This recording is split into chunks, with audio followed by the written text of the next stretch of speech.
Well, with coronavirus-related obstacles canceling most holiday festivities around the world, creativity is the name of the game.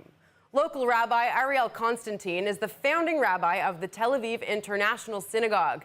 He's here to talk more about how he's helping his congregants bring the Festival of Lights home. Welcome, Rabbi. Thank you for joining us. Pleasure to be here.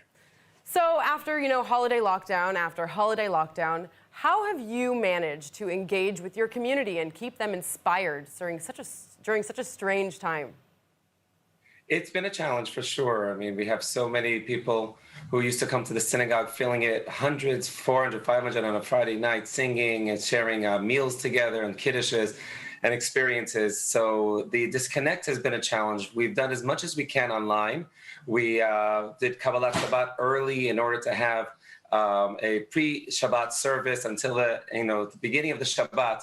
And that actually drew people not just from our community, but from around the world. When the winter came, we decided to do a pre-Shabbat show a few hours before Shabbat and continue to engage people because we got complaints that they really loved that pre-Shabbat show, and that's what is enabling them to remain connected.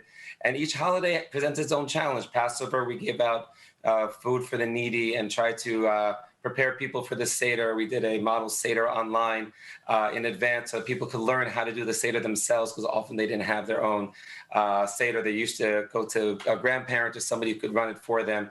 Rosh Hashanah, Yom Kippur, we did it as best as we can within the capsules. People were outside, people were spilling onto the streets. But it's a real challenge, and we're doing our best to keep people engaged and connected every day with classes and with experiences, what we could do personally and what we could do, through the internet. Right. It's obviously a really difficult challenge, especially for people who live alone. And I wonder what advice you can give to those people. How can they still, have the holiday feel special during this time?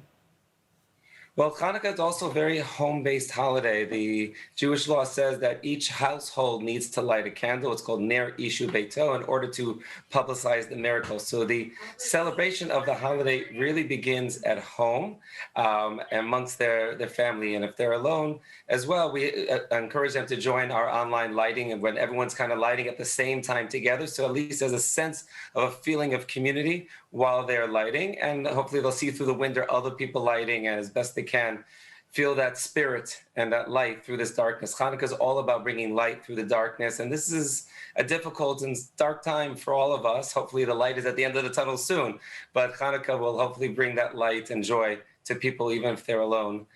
They can connect in some way to that spirit. A bit of a personal question for you, Rabbi. I wonder how this year has challenged your own personal faith. Look, there's no question that this is a challenge that we've all been facing. We had a bar mitzvah that my parents weren't able to come to from America, and that's a challenge just to us personally. But we also feel that we've had pandemics in the past. We've had much worse experiences throughout Jewish history. And God has been at our side and helping us and guiding us throughout the challenges of life. And we just have to have that faith. I saw a beautiful bumper sticker the other day saying, "Don't tell God how big your problems are. Tell your problems how big God is."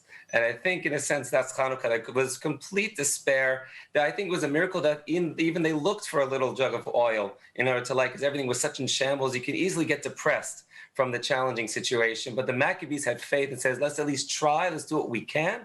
And if we do, God helps those who help themselves. We did what we could. God helped everything else fit into place. And I think that's a message that I think could, in fact, strengthen our faith through this time. Doing the little bit to help someone in need, to go shopping from someone who can't shop for themselves, that love that we're seeing from one another, that caring, and is really very spiritually uplifting. And I think that God can help us, strengthen our faith and bring light to many others. All right, Rabbi, thank you so much for coming on the show, and of course, happy Hanukkah.